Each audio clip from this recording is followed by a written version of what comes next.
Olunaku lwa leero nga 18 Ssebaaseka 2024 wabaddewo ensisinkano ey'enjawulo mu Bulange Mmengo wakati wa Katikkiro wa Buganda nze ayogera nammwe ne baminisita Omulangira David Kintu Wassajja n'akakiiko akafuzi ak'olukiiko lw'abataka b'obusolya.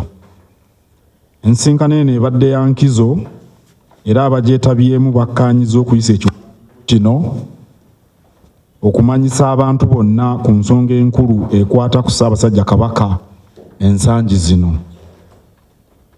Mu myaka egiyise Ssaabasajja abadde mukosefu era ne kitawaanya obulamu bwe ne kitaataaganya n'emirimu gye. Era mu myaka egiyise Ssaabasajja afunye obujjanjabi okuva mu basawo abakugu wano mu Uganda ne mu mawanga amalala ag'ebweru.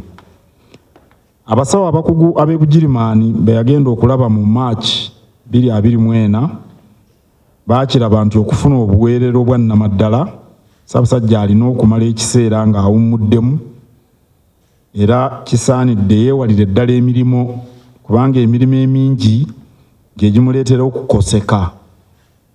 Abakugu bano baalagirira Ssaabasajja bakugu bannaabwe abakolera emirimu gyabwe Namibia ne bamugamba nti walungi kubanga ayinza okuwummulirako eyo ate nga bw'afuna n'obujjanjabi.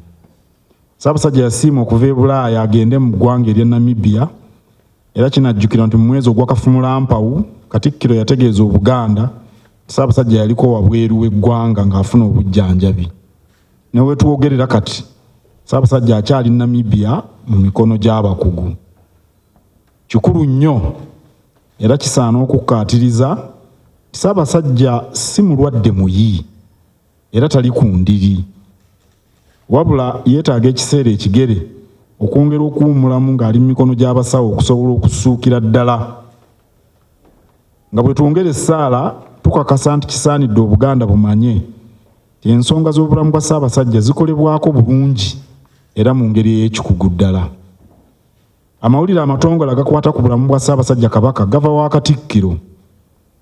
Tusaanye tujjukire nti Ssaabasajja ye kitaffe era okukira ku bantu abalala bonna Ssaabasajja talingirizibwa.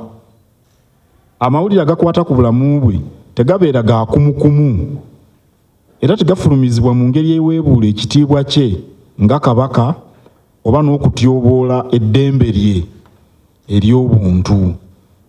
Katikkiro, aboolya olulangira n'abataka ab'obusolya baagala okwebaza abantu bonna aboolesezza empisa zaffe eŋŋanda ez'obugunjufu, obugumiikiriza n'obukkakkamu mu kaseera kano. Era bakubiriza Obuganda okwewala ennyo abatambuza obulimba n'eŋŋambo nga banoonya okusiga obukyayi, okweyawulayawula n'okunafuya Obuganda. Ssaabasajja ajja kudda ku butaka ng'obudde bwe obw'okudda butuuse. Awo nno tubeere bagumiikiriza era tuwonge Ssaabasajja Kabaka mu mikono gya Katonda ayongere okumusuusa. Tuwongere okukuuma, okunyweza n'okwolesa obumu n'omwoyo gwa Buganda ogutafa. Awangaale ayi Ssaabasajja Kabaka. Omutaka Namwama Augustine Kizito Mutumba omukubiriza olukiiko lw'abataka, Omulangira David Kintu Wassajja ku lw'olulyo olulangira, nange Charles Peter Mayiga Katikkiro. Nnaku z'omwezi 18 June 2024.